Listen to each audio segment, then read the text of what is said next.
The mayoral elections are what's going to be a lot more interesting because you have 10 of them going on, 4 of which are already filled, and you have 6 new ones.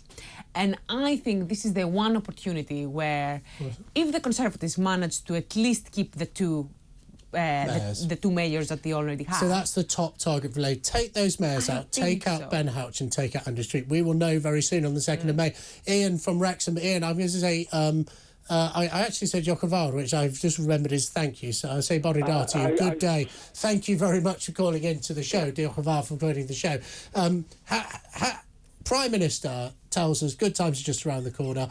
Are the good times just around the corner if you live in Wrexham? Well, what I basically look at is this. We can only base our futures on what we've learned in the past. And if we go back a little bit to the time of Tony Blair, he took us into a war where he said there was weapons of mass destruction. There wasn't.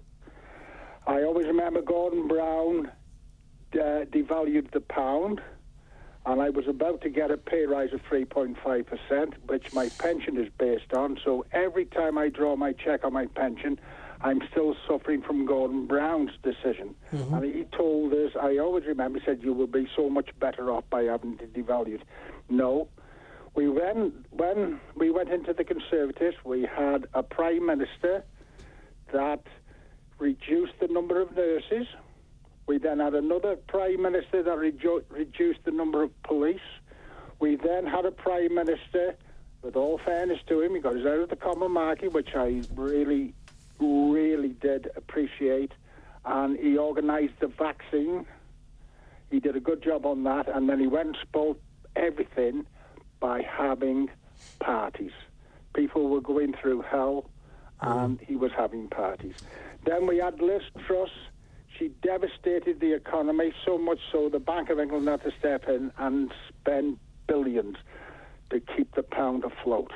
I, in my investments, which I built over 50 years of working, lost £6,000. Now we have a situation where the Tories seem to be basically falling apart. I think they will lose the election. I think they will probably not be in power for 10 years. Then we look at Labour. What do we have in Labour? We have Keir Starmer. Well, not in Wales, of course. You've had a Labour government in Wales for a long time. I'll come to Wales. Right, okay. Quickly. I'll come to Wales in a bit. We have Keir Starmer now.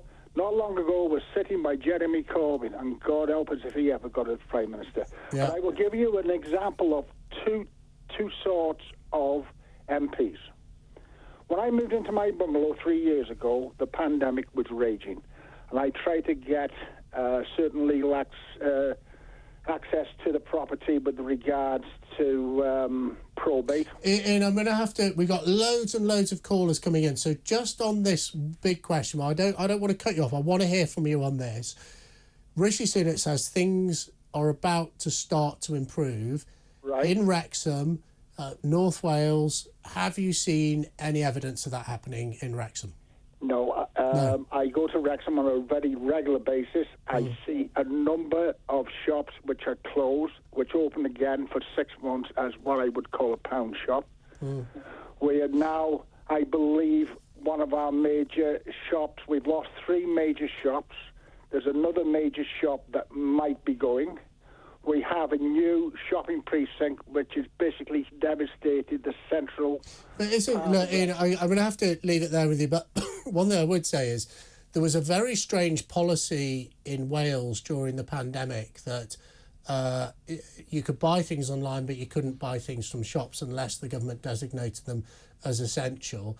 And there has been a record number of shop closures in Wales, so maybe that is part of it. But Ian, thank you very much for calling in. Stella, quickly, Ian's not feeling it, is he? Ian, one of the things is not like the others. One of the examples he gave is not like the others. Gordon Brown did not thank the British economy. He saved the British economy. The rest of them... Well, that's not the example he gave. He said he devalued the pound, which he did do, and he also sold the British gold at a record low. It's still known in gold traders as the brown bottom. Because if you're going to sell British gold, one of the things you don't do is say by the way, I'm about to do it, because everyone knows that the price One of crashes. the biggest lies we have that we have allowed the Conservative Party to paddle to the public is that Gordon Brown is in any way responsible. So what is responsible? What is responsible? The austerity measures by George Osborne and David Cameron, 100%. But what is responsible for the economy? It was a global financial crisis. Yes. Crisis. Would you also accept then? I just asked this question before we go on to the next one. That the challenges we've had in the UK's economy is also a global pandemic and a global spike in interest. There you go, Stella. You see, you can't pick and choose it, Stella. I like to think I give both sides of the house on this. Matt in Cheshire has also been getting in touch. Goodness me, Stella. I tell you what, if looks could still kill, Stella has just slain me live here in the studio. Matt from Cheshire, are things getting better in Cheshire? No. I'm next door to Angela Rayner's seat, and my seat is Jonathan Reynolds, Shadow Business Secretary. Both areas have seen massive decline under Labour, and we've had a Labour council for 40 years. They're absolutely atrocious. I've just watched Keir Starmer's speech. He has got nothing whatsoever. He's just like a plethora of cliches and lies and promises. There's no policies.